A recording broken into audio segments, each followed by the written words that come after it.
Now, we're going to put our floors in here. So we need to be a little bit clever about our floors. So let me bring across the diagram here.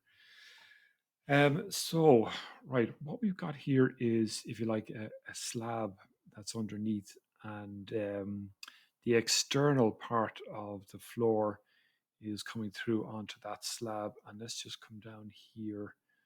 Again, there seems to be kind of a throughway there.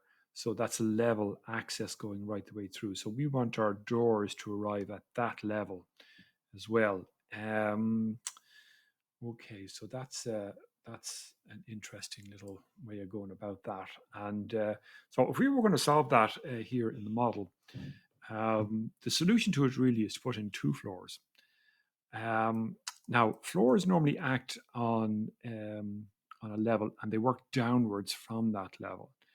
Now, we do have a little parameter that allows us to bypass that because we're going to have to put in a floor slightly higher above here and slightly lower above here.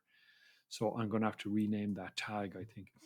I don't particularly want to put in a new level as such because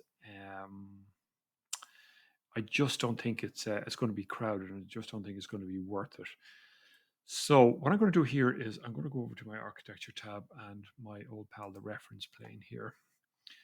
And I'm going to put in a reference plane. I'm just going to put it in nominally in around here. All right, now I'll just go back to this and we'll zoom in here a little bit.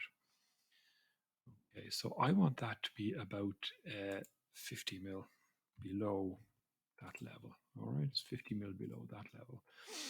So I'm going to create a slab that will come out here, and that'll be the part that'll extend out in front of the building, and could also form a path that goes the whole way around the building as well.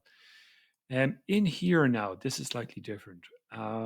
So normally for a raised floor, what some contractors will do is that they'll actually pour in a very light kind of slab on the bottom here, and they'll build their tassel walls up off of that.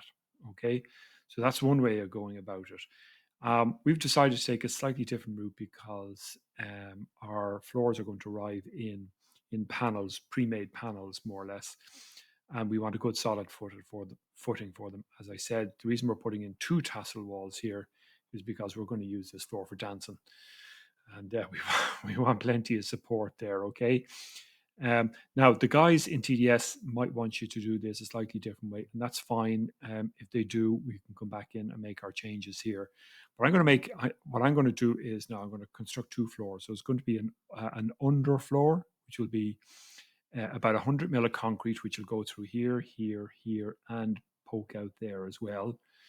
And then on top of that, I'm going to create our timber floor. So that's the strategy we're going to use. And the reason I put the reference plane in here is 50 because that's going to be the top of the underfloor. And then I'll probably use maybe 175 joists or something like that. So that'll come up here. Now, there are a couple of little foibles with doing something like that, particularly when we move our finished floor level off. Um, the positioning of the base of our doors and things like that will always kind of try and go and hit a level. But again, we've got a parameter which we can adjust maybe to get over that. So that's my strategy there for the moment. And I think in the next video now I'll get cracking and see, and we'll do that. We'll just see how it works out.